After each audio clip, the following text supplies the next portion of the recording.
So today I want to talk about something that honestly I've been afraid to talk about.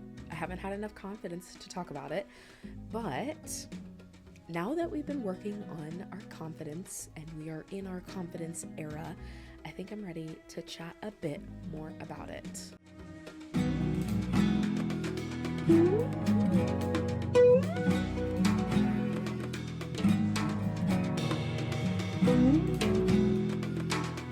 Hello, friends. Welcome back. I am so glad that you are here. We have a lot to chat about. But first, I want to give a huge shout out to my patrons. Your support means the world to me and helps keep all these creative side quests going. If you're new here, the Rooted Guild on Patreon is where I share exclusive behind the scenes content, creative resources, and updates on my self-publishing journey, among other things. It's a cozy space for creatives to level up without the hustle.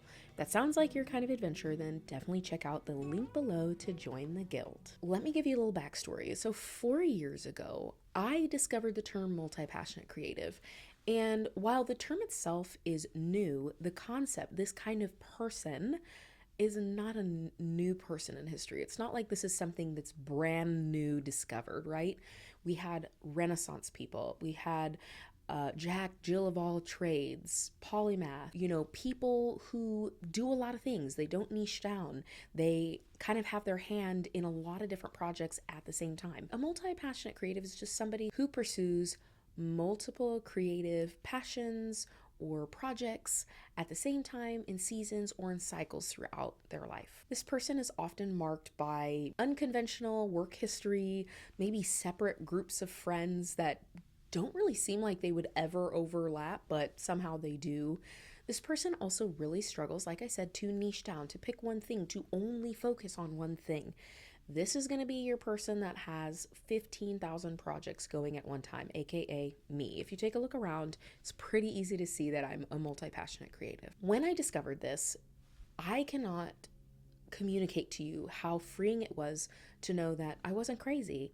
I was simply a generalist trying to live in a world that was created for specialists. I had gotten to this point in my journey where I knew I needed more structure, more clarity, more focus, and yet all of the things that I was looking at and trying were not working. I'd gone to all of the coaches, all of the gurus, all of productivity tips, all the organizational tips, and still I felt lost, broken, frayed, and frazzled. Finally, I prayed, help. That was my only prayer, and I got this divine download. I feel like God just downloaded this whole system to me. It's a flexible framework, 6 phases. I remember where I was sitting on the plane when it just boom, and I knew then that I finally had a path forward. I started sharing a bit more about it, and honestly, I just lost a bit of confidence because, as we've talked about before, the way that you get better at talking about the things you're passionate about is talking about them. But when you first begin, it feels a little awkward and it feels weird, and you haven't figured out how to concisely communicate your ideas. So here we are, 4 to 5 years later. It's gone through multiple changes, multiple name changes, and I am ready to talk about this again. Some people use the whole system from top to bottom, go through every step. And then there are other people that have only picked one piece of the pie out and they've integrated that into their creative process. I'm finally feeling confident enough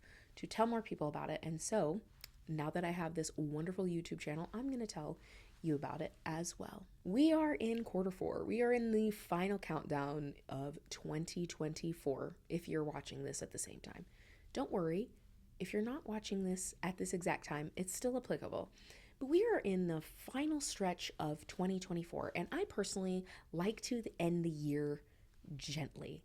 I don't like to get freaked out. I don't like to think about all the ways in which I've failed in my goals that I set, at the beginning of this year. I'm a different person than I was at the beginning of this year. I want to be focusing on how can I kind of gently end this year and slowly prepare myself for 2025. So I thought this is the perfect time to share the Sidequester strategy guide. For the next 3 months, this is going to be the core educational content. I like to do two kind of different things, as you know. I have more of a teaching educational side, giving you tips and tricks based on my personal experience. I'm not a guru, I'm not a coach. I'm just passing along information and wisdom that has helped me. And then on the other side, I have more of that lifestyle vlog. This is me doing life as a multi-passionate creative in front of you. So I have both sides. So the Sidequester strategy guide is going to be kind of the core educational content.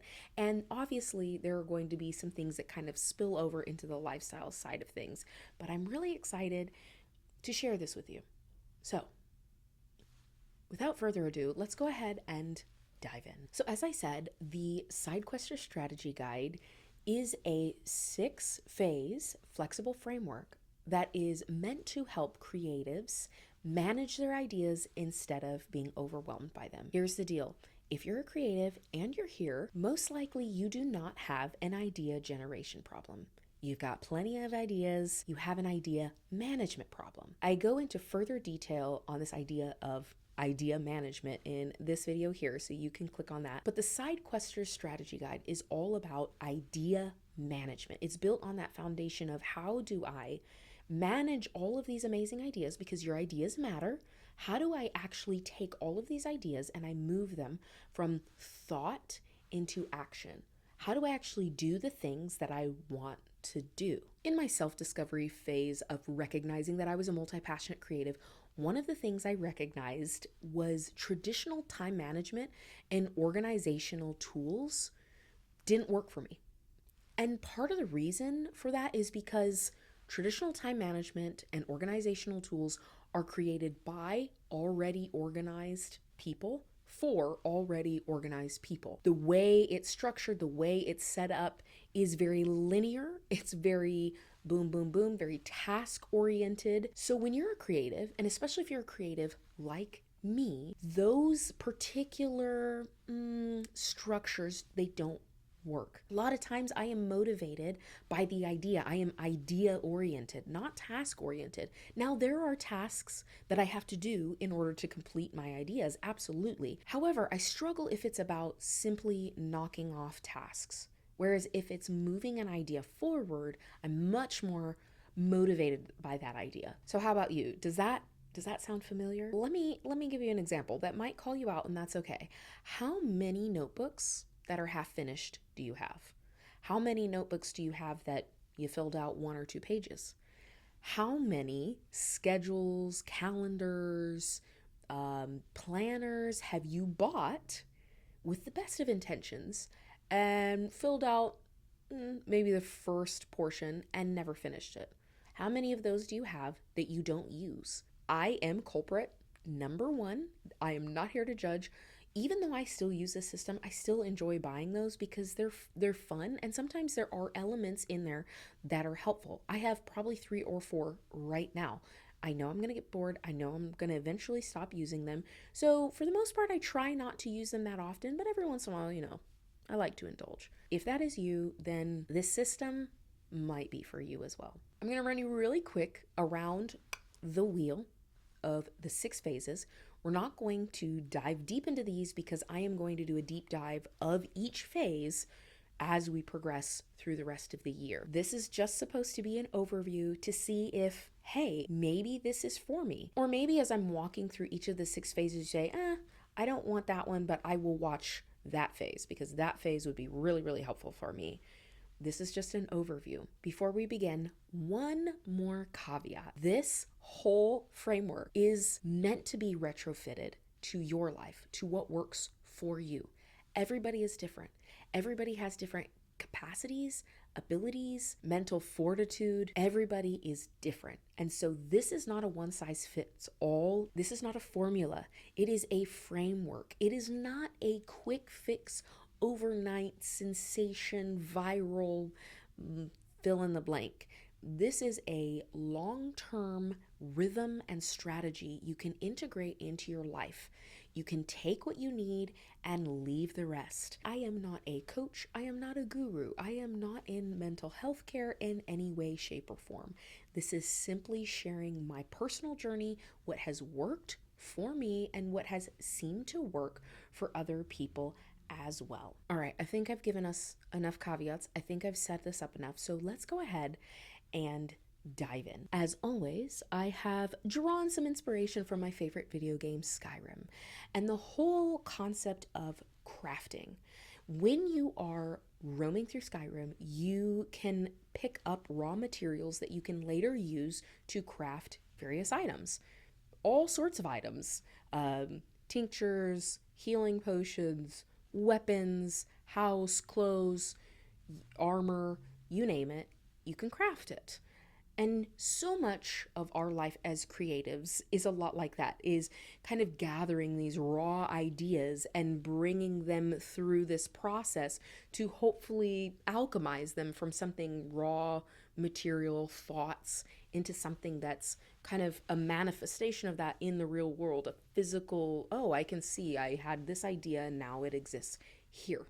I'll put a visual up so you can kind of see what this looks like. I put it on a circle on a wheel because as creatives, we often create in rhythms and cycles. Very rarely do creatives move in a very linear direction. Generally speaking, we are creatures of habit that come back to those cyclical rhythms, those seasonal rhythms. So let's go ahead and talk about the first phase, which is the gather phase. Gather phase is very simple. It sounds exactly like what it is. This is when you are gathering your raw ideas, brainstorming. You are familiar with brainstorming. This first phase is all about collecting those ideas. There's a lot of different ways you can do this. If you want to just sit down and brainstorm in a very wide net of like, what do I want to do with my life? It can be as wide as that, or you can say, hey, I want to do a podcast. Let me brainstorm ideas for that podcast. It can be on a macro level, it can be on a micro level. That's the thing that's great about this framework is you retrofit it to whatever it is that you need to move through, right? Whatever ideas you need to move through. So the gather phase is all about brainstorming, gathering those raw ideas. Now, this is really important. You do not want to filter in this phase. So many creatives filter significantly earlier than they need to. Don't knock the helicopter ideas, the crazy out there ideas. When you are in this phase, you never know. Sometimes where you're at now, you don't have the tools or the resources to be able to achieve the things that you would like to, but if you get rid of those ideas, then you'll never work towards them. You'll never believe you can get there and you'll never build the skills. It's good to have ideas that are outside of the realm of possibility currently at your current capacity, okay? And your current resources. So brainstorm, we're gathering ideas. It's really also important to write down your ideas. Capture them in some way, shape, or form. It can be however you want it. You can do an audio voice recording. You can physically write it down. I like to physically write it down. You can type it out. Whatever it is, do not believe that you can just remember all of the ideas up here, okay? Because we say that, but how many times have you said, oh, I'm going to remember that one thing, and then you don't? It happens to me often. I write down all of my ideas. Doesn't have to be perfect. Doesn't have to be nice. Write them down. I have a really great video on this about how I organize all of my ideas, and I talk big on this. So you can watch that video if you're interested in that. Let's go ahead and move on to the second phase. The second phase is the catalog phase. So in Skyrim, once you gather items, it gets filtered into this nice little inventory for you. So you can go in and check, oh, these are all of my food, all my books, da da da da. We're kind of doing that with your ideas now. Now, this is important. Well, all of it's important. Okay, I'm going to say that a lot. You're still not filtering your ideas at this point, okay? We're cataloging our ideas. You're making space to spend time with those ideas so they have a space to breathe. They have a chance to potentially exist in the world. We are not filtering at this point. We're just taking that raw brainstorm bucket of ideas and we're just kind of moving to the next space and be like, okay, let's just let them walk around. Let's see how How does it feel if this were to exist or were to happen? And it's at this point that I like to do two things. I kind of have like two buckets. What are my favorite ideas? Okay, what are like my favorite ideas? Like, yeah, that's the one I want to do. And then what are my recurring ideas? Because the more you do this, you'll realize you'll start having a pattern of ideas like, oh yeah, I always said I would do a podcast. Oh yeah, I always said I would do a podcast. Oh yeah, I always thought that this would be cool. What are those recurring ideas? Like, what are those things that you know, like that keeps showing up? Like no matter when I talk about it or think about it, like that idea keeps showing up. I want you to mark recurring ideas, and I want you to mark your favorite ideas. These are important. These are important because a lot of times as creatives, we have a lot of ideas, and in the next phase, we'll talk about no ideas, now ideas, and not now ideas, okay? So this kind of light cataloging, taking an inventory of all of your ideas, this particular phase is an extra space for you to sit and enjoy the possibility of these ideas, these creative projects coming to fruition before you filter them out. We filter way too soon, way too quickly. We've gotten too comfortable with that as creatives, okay? No filtering. So let's go ahead and move to the third phase. All right, the third phase is store. If you're in Skyrim, you have a certain carrying capacity. You cannot carry as much as you want, whenever you want, wherever you want. You're gonna have to find a place to store some of your items. In the same way, you're not gonna be able to pursue all of your ideas at the same time. As we filter our ideas, we are going to be gently filtering them. We're not just saying, that's dumb, I can never do that, okay? We're gonna ask some specific questions that help us figure out where we stand on our ideas. The first one that I like to ask is, what ideas are similar? Once we've looked at what are my favorite ideas, what are my recurring ideas, I want you to look at those and say, are there any similarities? For example, somebody wants to start a podcast and they also want to start a YouTube channel, and they also love encouraging creatives and teaching them how to draw. And maybe drawing is the favorite thing, but the recurring thing is a podcast and a video. Those things can be similar. All of those things can go together, right?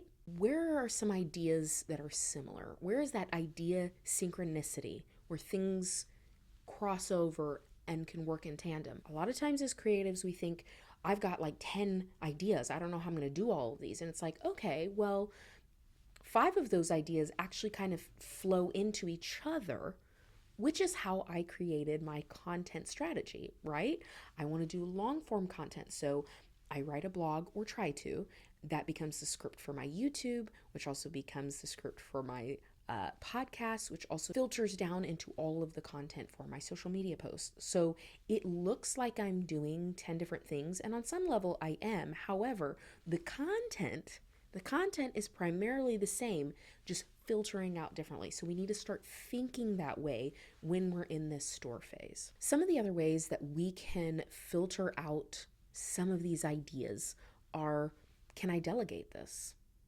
Do I have the resources to pursue this? Do I currently have the skill set to pursue this? Are there any of these ideas that I could condense and they become one idea? These are great questions that help filter out your ideas into these 3 buckets. No ideas. No ideas, you will know what a no idea is. How many times have you had a great thought, like that would be awesome, and then you equally are like, I will never do that. Like, I will never do that, but that's a cool idea. I have those often. We'll start off on some of these no ideas and realize a quarter of the way through, oh, I don't actually want to do this at all. That happens. There's nothing wrong with that. However, if we're thinking about these things, sometimes we're able to filter those out pretty quickly when we think about it. Like, oh, I had this with one of my best friends. We were talking about this really funny Reels series, and immediately we were like, that would be so fun and so cool. And also, I do not want to do that. I don't want to become known as the funny person doing that one thing and that bit. So it was a no idea. It's a good idea.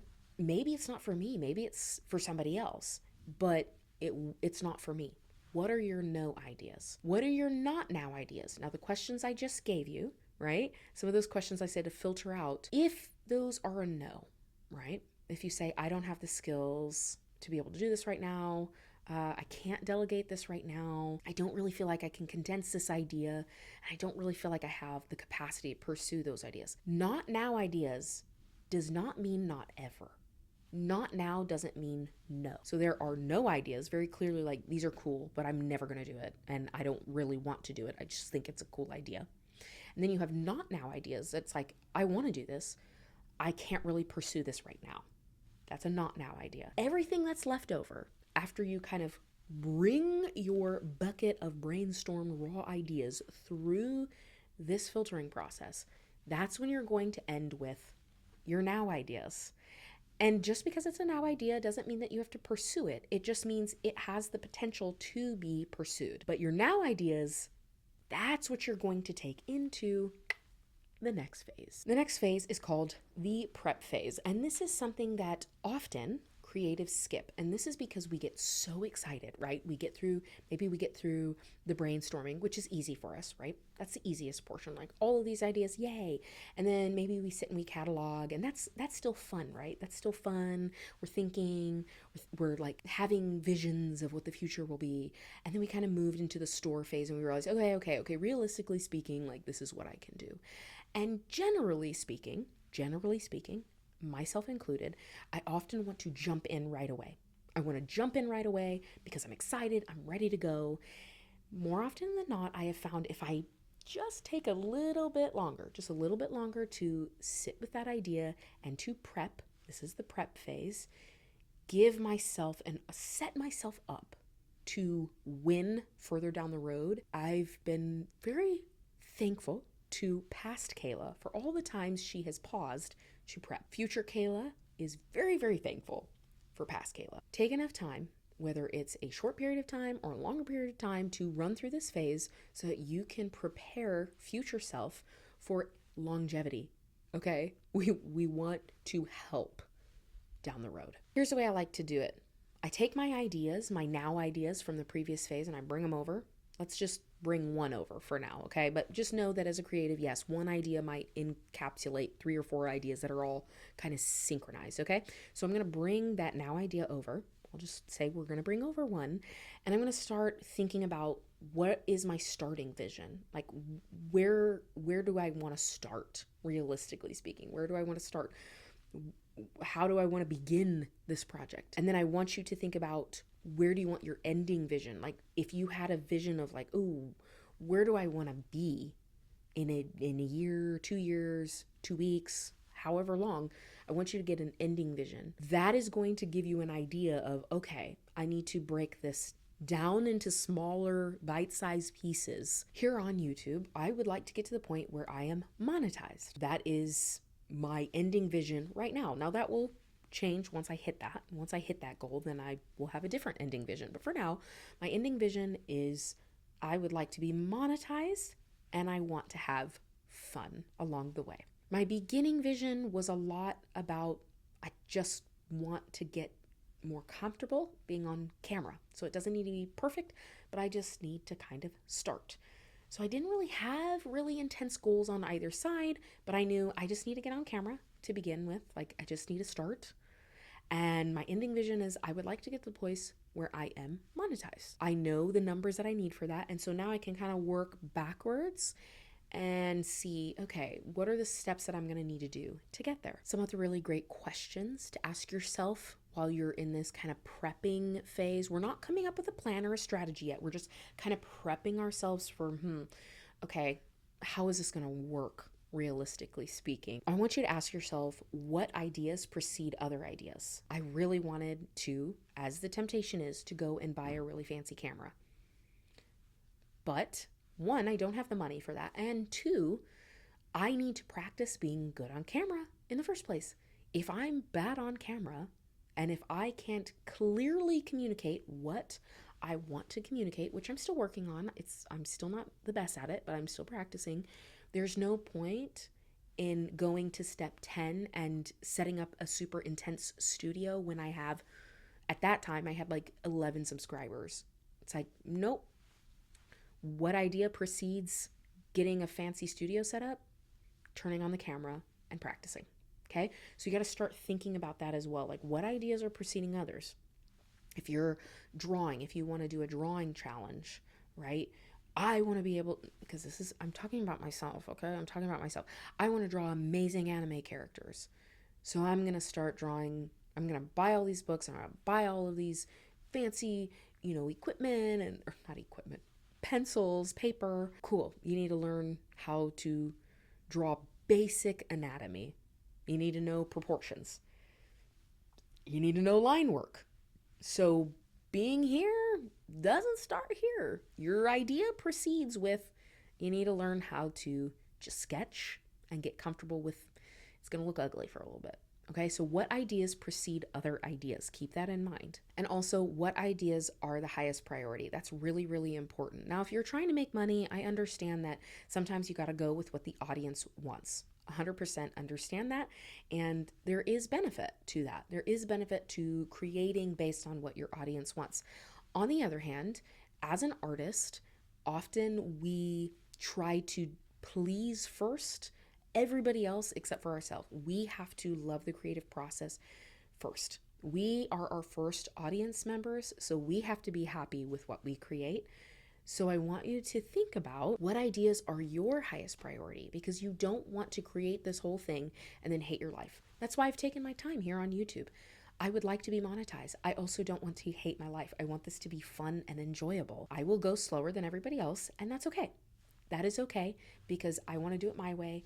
I want to experiment. I want to take my time. I want to figure out what I want to do. That is an important part of this process. So once you have prepped and kind of gotten a vision for what you want, not only your beginning and end to look like, but also the middle journey to look like, what do you want your process to be full of? Joy, fun, excitement, challenge? You need to decide that. Once you get to that point, we are going to move to the crafting phase.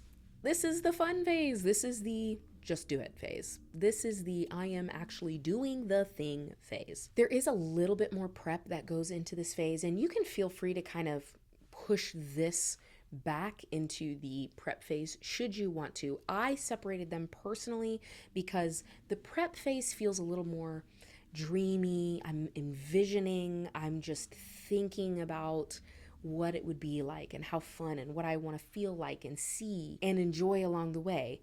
The crafting phase comes with a little more, okay, let's get down to business. Let's be specific. Let's be detailed. Let's get disciplined. There are two things that I like to note before I kind of start setting up my goals, my actual goals, when I'm setting my milestones. Before I do that, I like to clock two things. First, what are the areas of potential resistance? What are the areas of potential resistance? If you are going to decide to wake up 2 hours early so you can work more on your creative projects, but you are not a morning person, that is going to be a point of resistance for you, and you need to know that in advance before you begin. Also, side note, I have this video here that talks about you don't need to be a morning person to make progress on your creative ideas, but should you decide to want to become a morning person and you currently are not a morning person, that's going to be an area of resistance for you. Are you somebody that generally likes being in the brainstorming phase, and then when it comes time to take action, you really, really hate it? That's going to be an area of resistance for you. There are going to be natural areas of resistance for you. Resistance is not a bad thing. We just need to know where it is so that we can use that resistance to strengthen ourselves through the process. So the first thing you want to do is to recognize where are your potential areas of resistance. Where are there going to be things that are going to push back against you, because that motivation that you start with is great on day 1, but when you are on day 24 and you're ready to quit, your resistance is going to hit, and you need to know when it's going to hit, where it potentially is going to hit, and be prepared for it. And then secondly, as you're thinking about setting these milestones, you need to know what are some systems or some rhythms that you need to set in place in order to make sure that you get there. If you are somebody who likes to redline it, who's fallen prey to hustle culture and just, I'm going to do this as hard as possible, then something that is good for you, a system, a rhythm that you need to put into place is rest.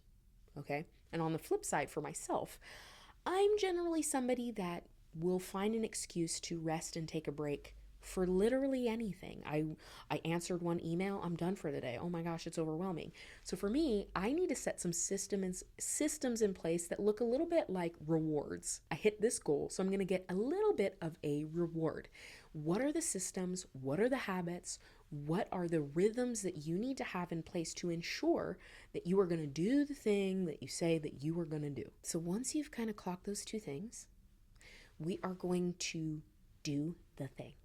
You're going to do the thing. You're going to do it. You're going to do it. You're going to get up and you're going to do it. I like to set my milestones or goals around 90-day marks. It just works well. You can do 30-day challenges too. For me, 30 days is sometimes a little bit too short. But if I do like a whole year, sometimes that feels a little too long. So 90 days always feels like a good amount, because 90 days gives me the ability to have some flexibility, because some of those days are not going to be good days, and I'm going to just know in advance I'm going to have some bad days where I don't show up, I don't do the thing that I say I'm going to do, and I need to be prepared for that. So having that 3-month time period seems to work really well for me. My last note on this particular phase is just remember that minuscule milestones are significantly better than having these massive goals that are unattainable and then you give up and feel terrible about yourself. It's much better to say, I'm going to write 10 words a day for the whole month, rather than saying, I'm going to write 1,000 words a day for 30 days, and then you miss 4 days, and now you've got to write 6,000 words on one day, and then you get burnt out, and then you don't come back to it for another 6 months. It's much better to set minuscule milestones and to kind of maybe overachieve them and create some natural motivation than to just burn yourself out. Okay? My last note on that. And then we come to the final phase, which is to refine. And if you are in Skyrim, then you are familiar with this. You're familiar with being able to refine or to upgrade your armor and your weapons. That's what we're doing here. We're taking a moment after you've set that time period. Maybe it's 30 days, maybe it's 90 days like me, maybe it is a year for you. After whatever time period you set and you're crafting, you're doing the thing, you're pursuing the idea. Once you get to this portion, I like to ask myself 3 different questions. The first is, what do I maintain? What do I maintain? What worked well? What do I need to keep doing? What do I need to keep pushing on? What do I need to modify? What didn't work really well, but if I modified it, might work better? What is maybe draining a little bit more of my resources than I really need to, but I need to keep this step or this resource in there? I got to figure it out. Maintain, modify, and finally, what do I let go of? What didn't work? If it didn't work and you don't need it anymore, let it go. Let it go. Let it go. Listen to Elsa on this one. Here are some other questions that I like to ask myself in this phase. You can take these or leave these. These are kind of just bonus questions. But the first one is, can I repeat any patterns? Is there anything that I can make a system and kind of lock in place as status quo? Is it time to delegate? Is there anything that you're working on that you realize I could delegate this and gain some of my time back? My goal at some point is to have somebody else edit my YouTube videos because I would like that time back. Don't have the money or resources for that now, but I know that eventually I would like to delegate that, among other things. Another question is, how can I improve? Are there ways in which you could refine and get better because you need to improve personal skills? Like if I improved my drawing skills, for example, that will help on keeping cost downs for illustrations for my self-published book. Now, yes, I realize that's going to take more time, but on the flip side, that means that I'm going to save money. How can I improve? Are there areas that I can improve my skills? And then finally, the most important part of the refine phase is to celebrate. And really, you should be celebrating through this whole process. Every time you get a little victory, you need to celebrate. But this should be a big celebration. when you are stopping and you are reflecting and you're recognizing this went really well, we need to shift here, make adjustments, you need to celebrate in a very big way, because that means you made progress. You did the thing. You actually took action on an idea. You said, this idea is worth enough value to pursue it, and I'm going to do it. And I'm not going to do it perfectly, but I am going to do it, and I'm going to figure it out. You need to celebrate that. You absolutely need to celebrate that. And I understand when you are on a budget, you can't always celebrate in the way you want to, but you need to find a way to celebrate, however that looks. And then once you finish this phase, you go right on back to the top to the gather phase. The thing that I love about the Sidequester strategy guide is that this works on a macro and a micro level. For a more long-term project, you might be moving slower through this cycle, but you could technically work through this cycle on a day-to-day basis through your tasks, the things that are moving the needle on the larger scale.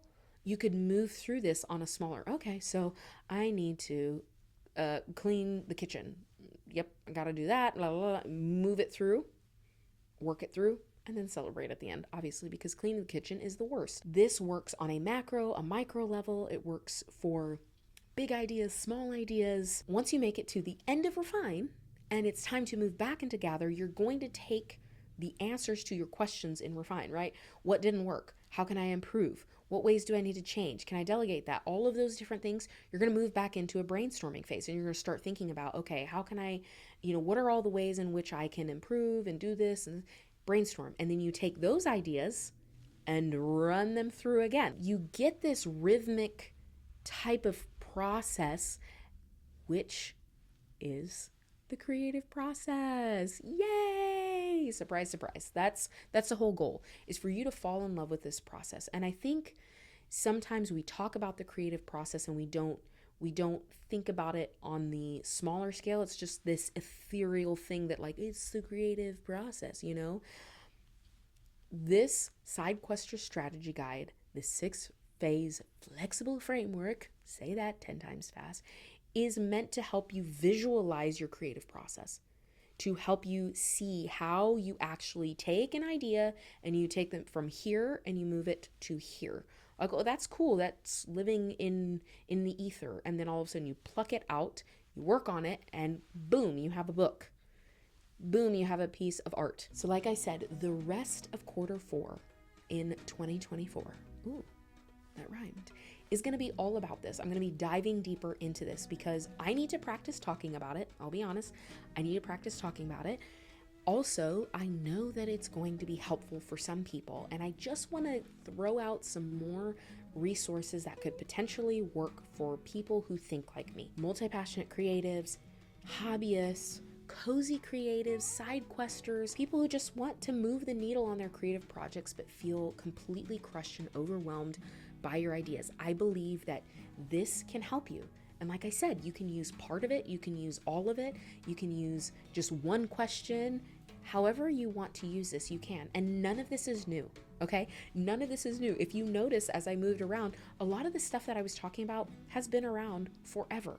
It's just always been in a context that has been packaged specifically for specialists, for people who are very niched, who think a very certain way, who are very A-type personality. All of these things I'm talking about, they're not new concepts. I've just repackaged them in a way that's a little more flexible and a little gentler to those of us who struggle, That was a little bit of a longer video, but I hope that this is helpful. I hope you like it. If this is something you like, then please stick around because I'm going to deep dive into each phase as we go. I have like a whole skill tree that I've kind of started adding to this, just like some fun different things. And I hope you stick around for that. Let me know down below what you think. Was this helpful? Would you use this? Would you use all of it, part of it, some of it? Have you tried some of this before? What hasn't worked for you in the past? I want you to spill the beans, and I will see you soon.